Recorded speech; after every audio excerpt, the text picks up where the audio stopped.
Hello guys 0လက်ကနေကြိုဆိုလိုက်ပါတယ်ဒီနေ့ပြောပြပေးသွားမှာကတော့ The Animating and Shadow Anime Series ရဲ့ဇာတ်လိုက်ဖြစ်တဲ့စစ်ခါကင်းတို့ခေါ် Shadow ရဲ့စိတ်ဝင်စားဖွယ်အကြောင်းတွေကိုပြောပြသွားမှာပဲဖြစ်ပါတယ်သူကတခြားအစီအကိုင်းဇာတ်လိုက်တွေနဲ့မတူဘဲထူးခြားတဲ့ရှုထောင့်တစ်ခုကနေကဘာကြီးကိုကြည့်တဲ့သူမျိုးပါသူ့ရဲ့ကာရီတာကိုအဓိကအချက်၃ချက်နဲ့ခွဲခြားစိတ်ဖြာကြည့်ရအောင်ပါ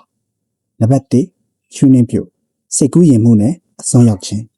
စစ်ရဲ့ဘဝရည်မှန်းချက်ကဇက်လိုက်ဟီရိုဖြစ်ဖို့မဟုတ်ဘူးလို့ဘီလန်ဖြစ်ဖို့လည်းမဟုတ်ပါဘူးသူဖြစ်ချင်တာက The Animating and Shadow အရေးထဲကအရှင်သခင်ပါသူဟာငယ်ငယ်ကတည်းကသူ့ရဲ့စိတ်ကူးရင်ကပါတွေထဲမှာပဲနေထိုင်သူဖြစ်ပြီးအဲ့ဒီအတွက်လိုအပ်တဲ့စွမ်းအားတွေရအောင်ကိုလည်းယူသွလောက်အောင်လေ့ကျင့်ခဲ့ပါတယ်သူ့အတွက်အမှန်တရားဆိုတာထက်ဘလို့လုပ်ရင်ပိုပြီးကူးဖြစ်မလဲပိုပြီးမိုက်မလဲဆိုတဲ့အချက်ကပိုပြီးအရေးကြီးပါတယ်နံပါတ်2ကံကောင်းခြင်းနဲ့ဉာဏ်ကြီးရှင်ဖြစ်မှုစစ်ရဲ့စိတ်ဝင်စားစရာအကောင်းဆုံးအချက်ကတော့ misunderstanding အထင်မှားနေမှုပါသူကပေါက်ကြရီရှောက်ပြောလိုက်ပြီးမြဲအဲ့ဓာတွေကတကယ်လက်တွေ့မှာတကယ်ဖြစ်နေတဲ့အမှန်တရားတွေဖြစ်သွားတတ်တာမျိုးပါဥပမာဒီကဘလို့အဖွဲ့အစည်းရှိတယ်ဆိုတာကိုသူကပုံမြင်လို့ပြောပြီးမြဲတကယ်ရှိနေတာမျိုးပါ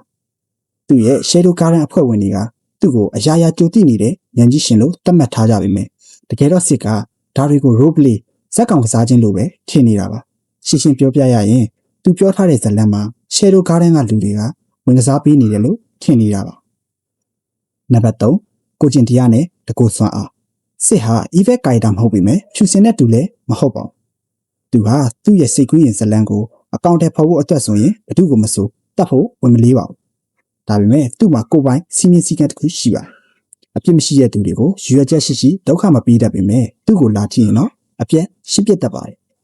သူ့ရဲ့နာမည်ကျော် skill ဖြစ်တဲ့ Iron Atomic ဟာဆိုရင်သူ့ရဲ့အဆုံးတက်မဲ့တဲ့စွမ်းအားတွေနဲ့သူ့ရဲ့ ego ကိုအထင်ရှားဆုံးပြသနေတဲ့တင်ဂီတာတစ်ခုပါပဲအားလုံးကိုခြုံကြည့်ရရင်စစ်ဟာအလိုလိုနေကံကောင်းနေတဲ့ psychopath တယောက်လို့တော့ပြောလို့ရပါတယ်သူကကိုယ့်ကိုယ်ကိုစံညွှန်းရေးစရာ writer ရောတရုပ်ဆောင်ရောလုပ်နေတဲ့လူဖြစ်ပြီးကျန်တဲ့ကဘာကြီးကတော့သူ့အတွက်ကစားခွင့်တတ်ပါပဲစစ်ရဲ့ပျော်ရွှင်မှုဟာတခြားသူတွေရဲ့အတိမတ်ပြုမှုရဖို့ထက်သူ့စိတ်ထဲမှာမိုက်တယ်လို့ထင်ရတဲ့ပုံစံအတိုင်းနေထိုင်ခွင့်ရဖို့ပဲဖြစ်ပါတယ်စစ်ရဲ့အကြောင်းကတော့ဒီလောက်ပါပဲစစ်ရဲ့ shadow garden တွေကတခြား member တွေရဲ့အကြောင်းကိုရောသိကျင်နေဆိုရင် comment မှာရေးပေးထားပါ